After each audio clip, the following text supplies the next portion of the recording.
Hi, humans, and welcome back to Humanities. So, I'm here with the next chapter of your premium political science series. So, today I'll be covering class 12th, chapter number 3, planning and development, जिसको हम ये भी बोल सकते हैं politics of plan development. ये है आपका second book politics in India since independence का थर्ड चैप्टर, जो कि आपके टर्म 1 एग्जामिनेशंस में आएगा। क्लियर है? Fine. So this is a detailed video about the MCQs as well as the proper explanation of the chapter. अब मैं क्या पढ़ाऊंगी आपको इस चैप्टर में? मैं आपको जो ऐसे टॉपिक्स है जो MCQ से कवर हो जाएंगे, अंडरस्टैंडिंग आ जाएगी, वो हम MCQ से करेंगे। और बाकी जो हमारे 5 ईयर प्लान्स हैं, जो हमारा ग्रीन रेवोल्यूशन है, वो सब मैं आपको नोट्स के साथ एक्सप्लेन करूंगी ऑन द स्क्रीन।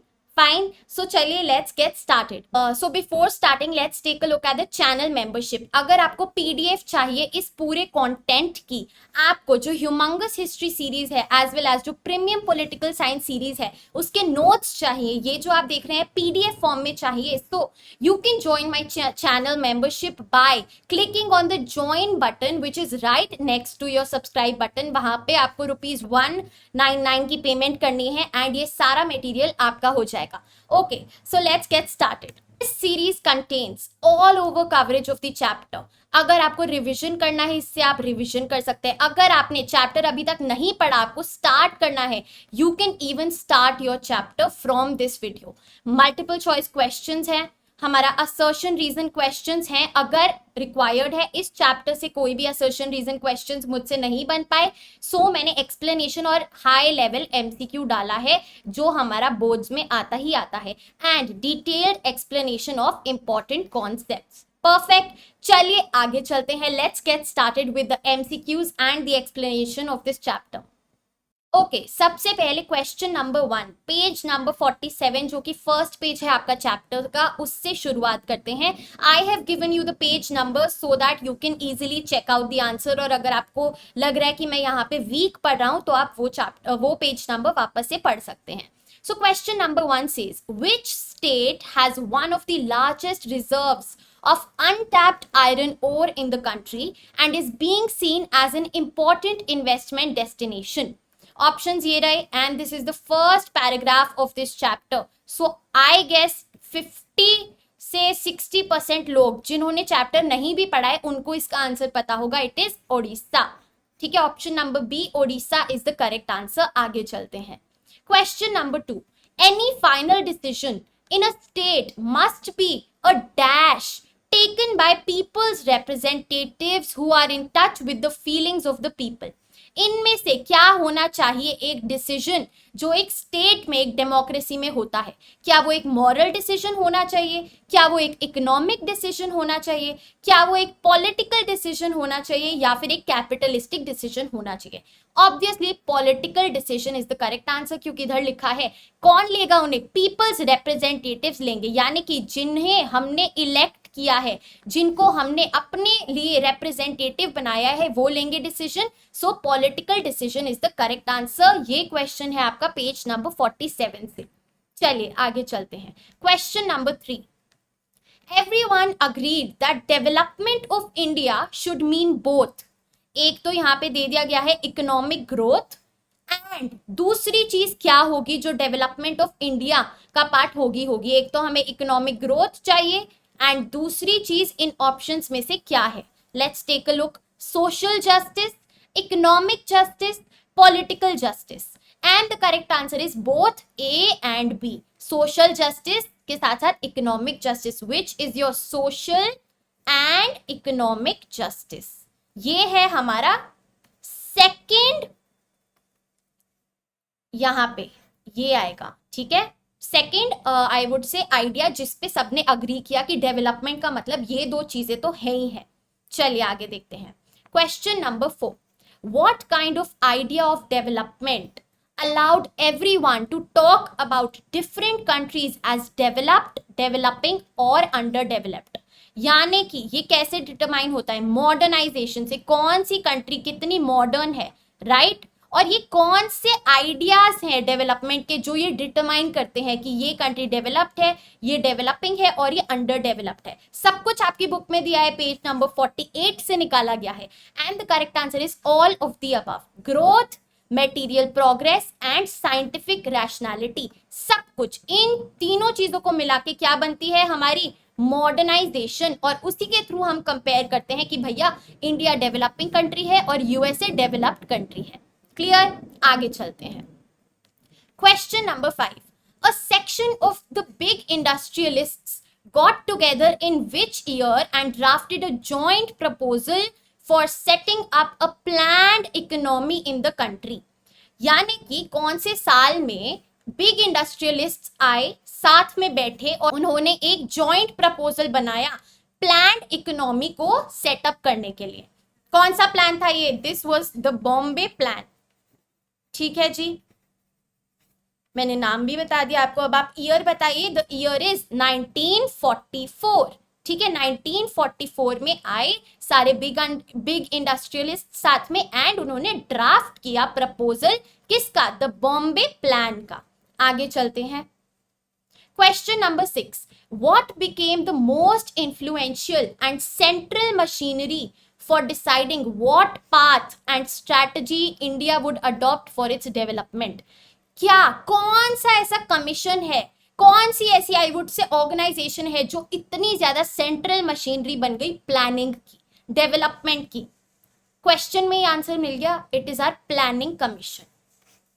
ये प्लानिंग कमीशन क्या है? ये प्लानिंग कमीशन वही कमीशन है जो बॉम्बे प्लान अभी हमने पढ़ा, जिसकी ड्राफ्टिंग हुई, उसके थ्रू बना। कौन से साल में बना? 1950 में हमारा प्लानिंग कमीशन बन गया, soon after independence. So the planning commission came into being in the year 1950 after the proposal of the Bombay plan in 1944।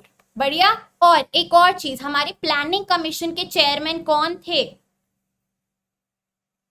हाँ जी, the prime minister of India. Clear है, यानी कि उस टाइम जवाहरलाल नेहरू। और ये प्लानिंग कमीशन अब किस में बदल दिया गया है? नीति आयोग में। ठीक है, इसको अब नीति आयोग में बदल दिया गया है,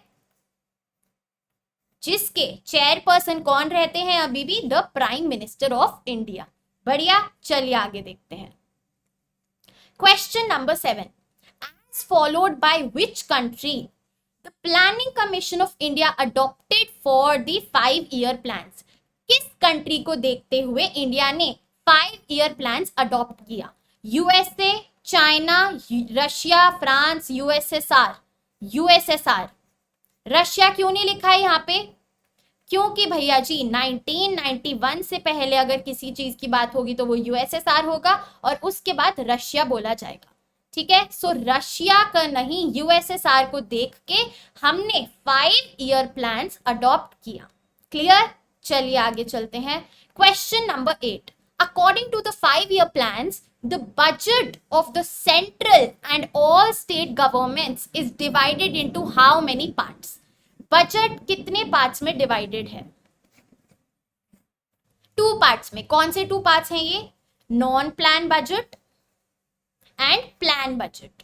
क्या मतलब है? नॉन प्लान बजट है जो ईयरली, हर एक साल में हमारा आई वुड से रेगुलर जो एक्सपेंसेस होते हैं, जो मतलब लगता ही लगता है वो आएगा। और हमारा प्लान बजट में क्या आएगा? 5-yearly बेसिस पे जो हमने टारगेट्स रखे हैं उसके अकॉर्डिंग हम स्पेंड करेंगे अपना बजट। क्लियर है, आगे चलते हैं। Question number 9, which of the following has the advantage of permitting the government to focus on the larger picture and make long term intervention in the economy? इनमें से कौन सी वो चीज है जो लार्जर पिक्चर और long term intervention in the economy में मदद करती है गवर्नमेंट की? 5-year plans definitely. Plan budget ये ईयरली वाला होता है या 5-yearly वाला? 5-yearly वाला, तो ये भी डेफिनेटली। ठीक है, non plan budget, long term, no. So हमारा करेक्ट आंसर क्या होगा? यहाँ पे ऑल ऑफ द अबव की जगह मेरे को लिखना था both A and B. Fine, so our correct option is option number D, both A and B. चलिए आगे चलते हैं। Question number 10. When did the government decided to take a plan holiday? चलिए, इसके लिए मैं सबसे आपको पहले बताऊंगी कि हमारा फर्स्ट 5 ईयर प्लान आया 1951 से लेके 1956 तक। फिर हमारा सेकेंड 5 ईयर प्लान आया 1956 से लेके 1961 तक। फिर हमारा थर्ड 5 ईयर प्लान आया 1961 से लेके 1966 तक। क्लियर? ये हमें याद कर लेना है। देखो ये कैसे याद करना है, देखो 1950 में तो आपका प्लानिंग कमीशन बना ही, ठीक है। उसके बाद सीधा अगले साल आ गया हमारा फर्स्ट ईयर प्लान, तो याद हो गया। अब इनमें +5 करते जाओगे तो 1966 तक तुम पहुंच जाओगे। फिर भैया 1966 से लेके 69 तक गवर्नमेंट ने डाल दी छुट्टी, प्लान हॉलीडे, कोई प्लान नहीं आएगा। तो हमारा 3 साल की है plan holiday after the third 5 year plan from 1966 to 1969 was a plan holiday. अब हम आते हैं अपने फर्स्ट 5 ईयर प्लान पे। देखिए ये जो हमारे 5 ईयर प्लान है इसमें बहुत सारा कंटेंट है और बहुत कुछ समझना है, तो मैंने अपने हैंड रिटन नोट्स बनाए हैं और अब हम इसी से समझेंगे। So let's get started. चलिए, तो हमारा फर्स्ट 5 ईयर प्लान कब से शुरू हुआ? 1951 से लेके 1956 तक। इसका मेन टारगेट क्या था कि हम पॉवर्टी, गरीबी को हटा दें, to reduce the poverty in India. Fine. अब देखो हर प्लान के साथ अपना क्या होगा, एक लीडर एसोसिएटेड होगा जिसने ज्यादा ड्राफ्टिंग करी, जिसका ज्यादा नाम लिया जाता है उस प्लान के साथ। तो हमारा फर्स्ट 5 ईयर प्लान में आता है हमारा leader K. N.. Raj, who was an economist. ठीक है, के.एन. राज ने ड्राफ्टिंग में मदद करी 5 ईयर प्लान की। उन्होंने क्या बोला कि वी शुड हैस्टन स्लोली, यानी कि हमें धीरे धीरे चलना चाहिए। ठीक है, 2 डेकेड्स के लिए, उन्होंने कहा 20 साल के लिए, 20 इयर्स के लिए हमें स्लोली डेवलपमेंट करनी चाहिए। कहीं अगर हमने जल्दबाजी करी तो हमारी डेमोक्रेसी ना खराब हो जाए, उन्होंने ये बोला। फाइन। अब देखिए ये जो हमारा फर्स्ट 5 ईयर प्लान है इसका सारा फोकस था एग्रेरियन सेक्टर पे। एग्रेरियन का मतलब क्या होता है? एग्रेरियन का मतलब होता है agricultural sector. Fine. Agricultural sector पे सारा फोकस था हमारा फर्स्ट 5 ईयर प्लान का। फिर उन्होंने क्या किया इस प्लान में? उन्होंने इन्वेस्टमेंट करी, पैसा लगाया किन चीजों में? डैम्स में एंड इरिगेशन फैसिलिटीज में, जो हमारी एग्रेरियन सेक्टर को बूस्ट अप करेंगे। Fine. Example Bhakra Nangal dam. ठीक है, अब ये आपके पास क्वेश्चन आ सकता है, the development of Bhakra Nangal Dam took place under which 5 year plan? And the answer is first 5 year plan, क्योंकि वो एग्रीकल्चर पे बेस्ड था। as simple as that. Fine. अब इस प्लान के अंदर हमें एक प्रॉब्लम मिली। the problem was called the land distribution problem. क्या प्रॉब्लम थी कि यार लैंड जो था ना वो अच्छे से डिस्ट्रीब्यूटेड नहीं था, या तो वो बहुत ज्यादा छोटा छोटा था। देखो क्या होता है गांव में, क्या होता है एग्रीकल्चर सारा गांव में होता है, पंजाब हरियाणा, राइट। अब उधर देखो एक तो पॉपुलेशन ज्यादा है, तो वहां पे लैंड जो होता है पूरा वो काफी हिस्सों में डिवाइडेड होता है क्योंकि वो अलग अलग लोगों का होता है। ठीक है, तो ये लैंड डिस्ट्रीब्यूशन की प्रॉब्लम काफी एक समस्या थी। इसके लिए गवर्नमेंट ने सोल्यूशन निकाला लैंड रिफॉर्म्स का। लैंड रिफॉर्म्स यानी कि हम कुछ ऐसे रिफॉर्म्स लाएंगे जो इस समस्या का हल करें। अब ये लैंड डिस्ट्रीब्यूशन वाली प्रॉब्लम को मैं आपको आगे लैंड रिफॉर्म्स में इन डिटेल में समझाऊंगी ताकि कोई भी कंफ्यूजन ना हो। चलिए आगे चलते हैं हम अपने सेकेंड 5 ईयर प्लान पे। अब सेकेंड 5 ईयर प्लान 1956 से 1961 तक था। इसका फोकस किस पे था? हैवी इंडस्ट्रीज पे। अब हैवी इंडस्ट्रीज का मतलब क्या होता है? हमारा आयरन एंड स्टील इंडस्ट्री, ठीक है, हमारी जो हैवी इंडस्ट्रीज हैं, ठीक है, जो आई वुड से मैन्युफैक्चरिंग करती हैं, ठीक है, हमारी इलेक्ट्रिकल इंडस्ट्रियल मशीनरी, सारा कैपिटल जो बहुत हैवी ह्यूज लेवल पे होती हैं वो होती हैं हमारी हैवी इंडस्ट्रीज। फाइन। अब देखिए सारा फोकस किस पे कर दिया? इंडस्ट्रीज पे कर दिया। अब इनके लीडर कौन थे? PC Mahalanobis was the leader after the second 5 year plan. इन्होंने सेकेंड 5 ईयर प्लान में बहुत मदद करी, बहुत योगदान दिया। ये क्या चाहते थे? Now the focus was on the quick structural transformation. इन्होंने कहा जितना जल्दी ट्रांसफॉर्मेशन आए उतना फायदा है, as contrary to K N. Raj जिन्होंने कहा यू शुड हैस्टन स्लोली। तो इन्होंने कहा there should be quick structural transformation. अब देखिए यहां क्या हुआ, कांग्रेस पार्टी के एक सेशन में जो अवधि में हुआ इन द ईयर 1955, यहां पे कांग्रेस ने डिक्लेयर किया कि हम एक सोशलिस्ट पैटर्न ऑफ सोसाइटी हमारा गोल है।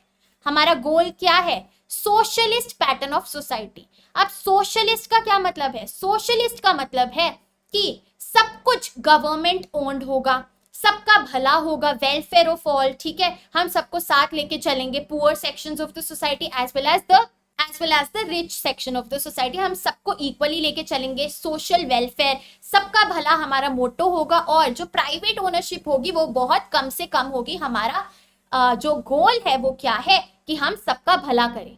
तो इसी बात पे क्या किया गया? स्पेशल टैरिफ्स लगाए गए। टैरिफ्स यानी कि टैक्सेस।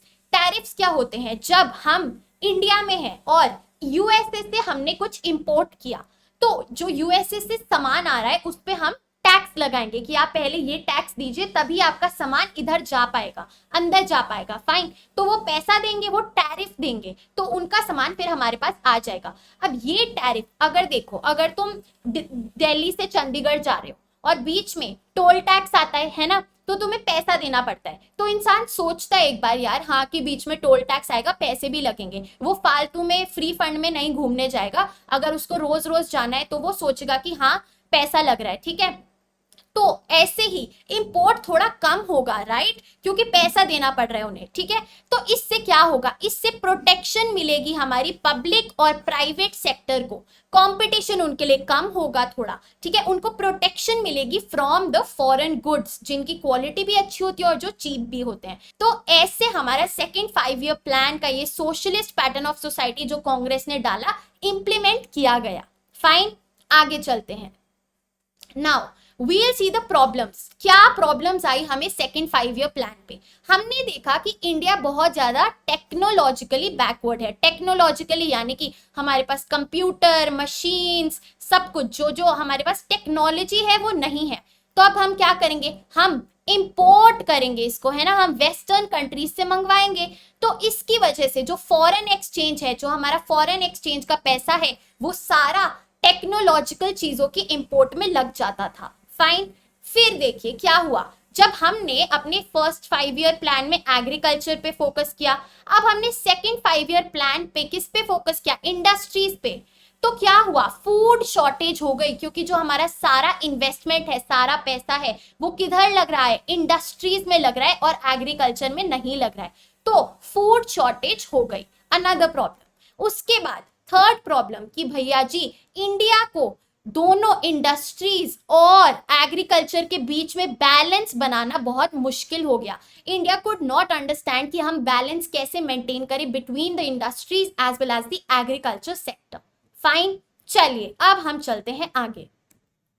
अब हम आते हैं अपने लास्ट थर्ड 5 ईयर प्लान पे, जो कि 1961 से 1966 तक चला। अब देखिए ये जो थर्ड 5 ईयर प्लान है, इसमें ज्यादा कोई इंफॉर्मेशन नहीं है। This is similar to the second 5 year plan. ये भी इंडस्ट्रीज पे फोकस करता था। अब देखिए देयर वर सेवरल ओपिनियंस जो बताए गए कि अगर ऐसा होता तो अच्छा होता, ऐसा होता तो अच्छा होता।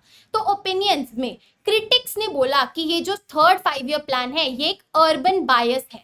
अर्बन बायस, बायस यानी भेदभाव करना। अगर मैं आपको कहती हूँ ये बच्चा ज्यादा अच्छा पढ़ता है और ये कम अच्छा पढ़ता है, वो भी without any I would say taking a test, without taking a test मैंने डिसाइड कर लिया तो मैं बायस हो रही हूँ। तो उन्होंने कहा अर्बन यानी कि ये सिटी यानी कि ये मॉडर्न लाइफ के लिए ज्यादा बायस है। फाइन, ये बायस है इंडस्ट्रीज की ओर, क्योंकि ये गांव रूरल एरिया पे फोकस नहीं कर रहा है, ये एग्रीकल्चर पे फोकस नहीं कर रहा है। फिर उसके बाद बोला गया कि प्रायोरिटी जो इंडस्ट्रीज को मिली है वो शायद एग्रीकल्चर को देनी चाहिए थी in the third 5 year plan. और तीसरा ओपिनियन है वो ये है कि चलो अगर इंडस्ट्रीज को भी प्रायोरिटी दी गई तो आपको एग्रो बेस्ड इंडस्ट्रीज को प्रायोरिटी देनी चाहिए थी rather than heavy industries. Agro based industries यानी कि जिधर रॉ मटेरियल एग्रीकल्चर के थ्रू लगता है, जैसे कि हमारा आई वुड से टेक्सटाइल इंडस्ट्री हो गई, उसमें हमारा कॉटन जाता है, हमारा सब कुछ एग्रो बेस्ड इंडस्ट्रीज, हमारा शुगर इंडस्ट्री, कॉफी इंडस्ट्री, ये सब एग्रो बेस्ड इंडस्ट्रीज पे ज्यादा फोकस करना चाहिए ताकि एक बैलेंस मेंटेन हो between the industries and the agriculture sector. So these were are 3 5 year plans. Now let's move forward. अब हम आते हैं अपने एमसीक्यू पे। Despite low per capita incomes and a relatively weak industrial base, which state, कौन सी state ने achieved nearly total literacy, long life expectancy, low infant and female mortality, low birth rates and high access to medical care. I don't think इसके लिए आपको ये पढ़ने की जरूरत भी है. The correct answer is Kerala. Fine. ये हमारा कौन से बॉक्स के अंदर है? डिसेंट्रलाइज्ड प्लानिंग के अंदर. डिसेंट्रलाइज्ड प्लानिंग पेज नंबर 54 यहीं पे लिखा है पेज नंबर. डिसेंट्रलाइज्ड प्लानिंग का मतलब क्या है? सेंट्रलाइज्ड का मतलब होता है सेंटर. सेंटर यानी कि देखो एक सेंटर होता है और एक स्टेट्स होता है. स्टेट्स यानी कि जो स्टेट गवर्नमेंट है, हर एक स्टेट की एक गवर्नमेंट होती है. और जो सेंटर होता है वो हमारा क्या होता है? यूनियन होता है.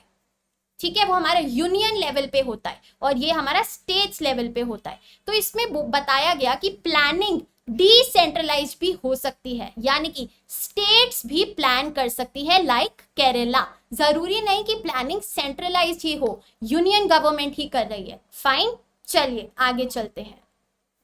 Question number 12. Between 1987 and 1991 which state, कौन सी state government launched the new democratic initiative which involved campaigns for development designed to involve people directly in development activities through voluntary citizens organizations. Again it is Kerala. Fine. क्या हमें याद रखना है? New democratic initiative. चलिए आगे चलते हैं. Question number 13. Name a Gandhian economist who proposed an alternative blueprint that put greater emphasis on rural industrialization. ये जो हमने बैलेंस की बात करी कि भैया अर्बन और रूरल के बीच में बैलेंस करना चाहिए, इंडस्ट्रीज और एग्रीकल्चर के बीच में बैलेंस करना चाहिए, इस पे कौन से इकोनॉमिस्ट ने एक ऑल्टरनेटिव समाधान, ऑल्टरनेटिव ड्राफ्ट, ब्लूप्रिंट दिया कि ऐसे हम रूरल इंडस्ट्रियलाइजेशन कर सकते हैं? It is J.C. Kumarappa. Option number A is the correct answer. Question number 14. Who said that the planning was leading to creation of prosperity in urban and industrial section at the expense of the farmers and rural population? किसने बोला ये? बोला, सही बोला. It was Chaudhary चरण Singh. Fine. Page number 54 पे है. He was a Congress leader जिन्होंने बाद में पार्टी चेंज कर ली और भारतीय जनता दल में चले गए. फाइन, चलिए आगे चलते हैं. Question number 15. India adopted which model for its development since 1947?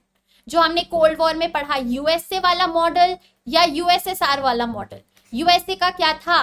Democracy and capitalism. और यूएसएसआर का क्या था? Socialism and communism.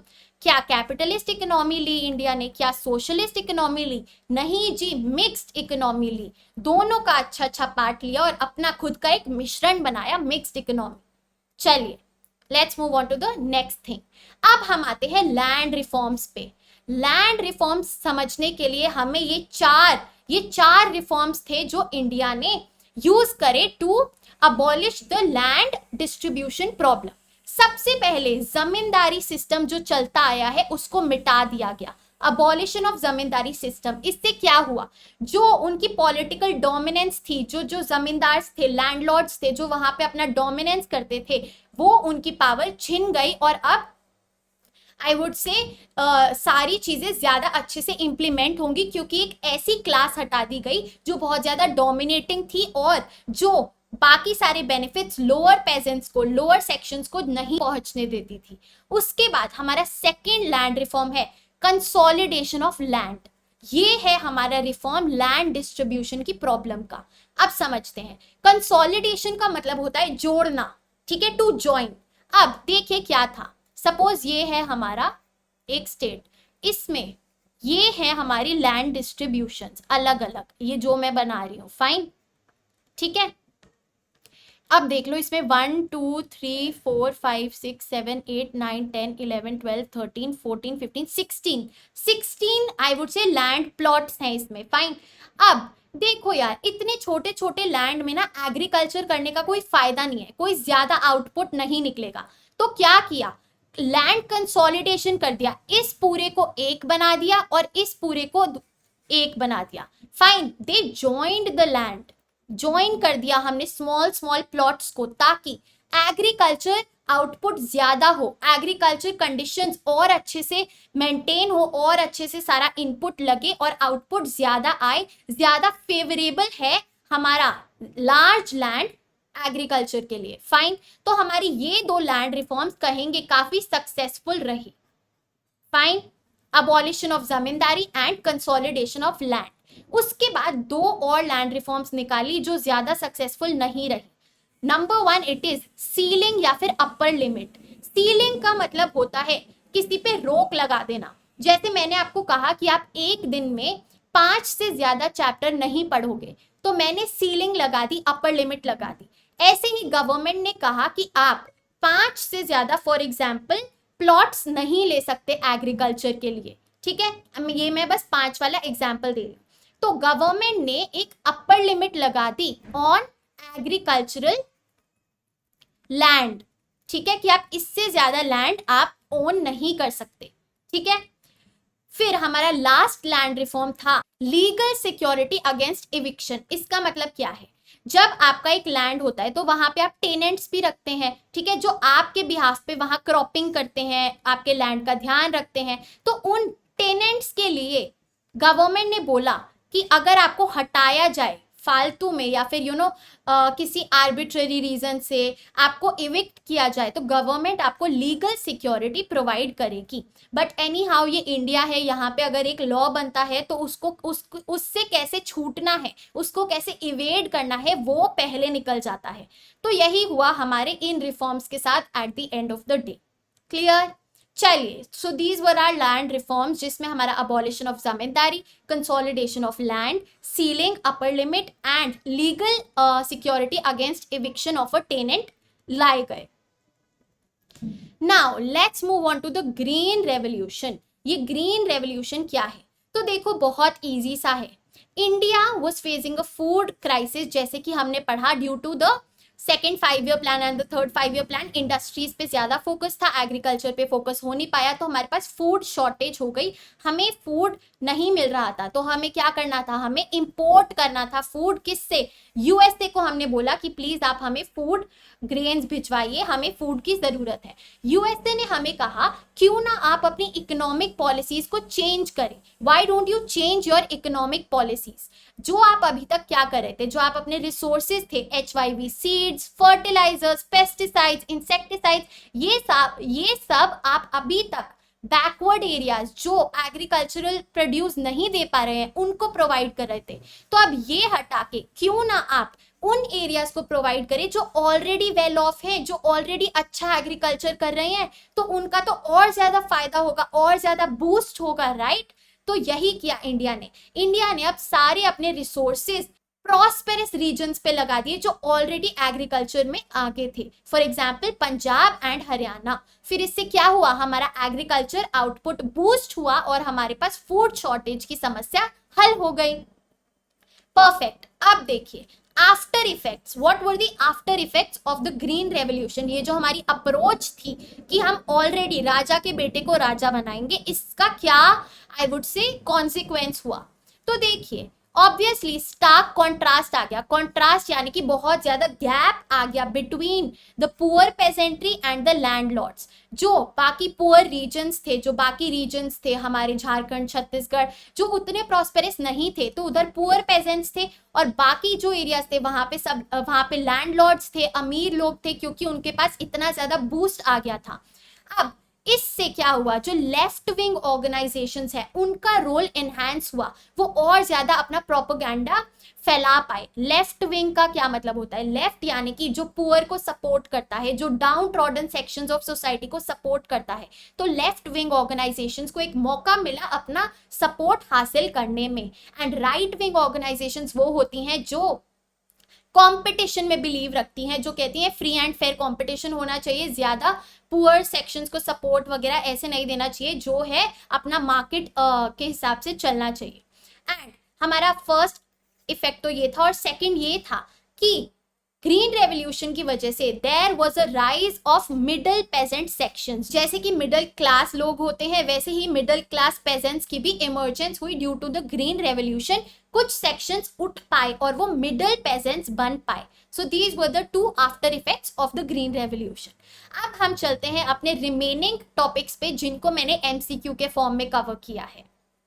Question number 16, Who were the major beneficiaries of the process of green revolution? सबसे ज्यादा फायदा किनको हुआ? The rich peasants, the large landholders or the poor peasants? Both A and B. Rich peasants और large landholders को बहुत फायदा हुआ green revolution में। Question number 17. In which year was the rural development program called Operation Flood started? Operation Flood was started in the year 1970. Box में है on page number 61, बहुत important है। Question number 18, Who is nicknamed the milkman of India after the White Revolution? White Revolution के दौरान milkman of India किसको कहा गया? Varghese Kurien, MS Swaminathan, PC Mahalanobis, all of the above. The correct answer is Varghese Kurien. Question number 19. Women's dairy cooperative societies emerged over a period of time as a part of which revolution? Green revolution, white revolution, blue revolution, yellow revolution. The correct answer is white revolution. White revolution was all about the milk cooperative societies, milk production, dairy production. ये आप page number 61 के box में पढ़ सकते हैं। इसमें main points यही थे जो मैंने अभी एमसीक्यू में आपको बताए। Moving on to the last question from the last topic, later developments. Question number 20. How many private banks were nationalized from 1967 onwards under the leadership of Indira Gandhi? कितने private banks को nationalise कर दिया गया, सरकारी बना दिया गया? इस 14 बैंक्स को नेशनलाइज कर दिया गया which were earlier private. Fine, great. So guys, that was it for this chapter. I hope you enjoyed the video. I hope you found it informative and काफी compact और short, sweet and simple to the point. I hope आपके सारे doubts clear हुए हों, and if it is so, please don't forget to share the video. मैं कहूँगी आप इसको अपने क्लास ग्रुप में शेयर करिए, अपने ट्यूशन वाले फ्रेंड्स के साथ शेयर करिए, अपने ट्यूशन वाली टीचर के साथ शेयर करिए एंड इस वीडियो को फैला दीजिए। You are at Humanities. Don't forget to like, share and subscribe for more such content. I'll see you in the next video. Take care. Bye bye.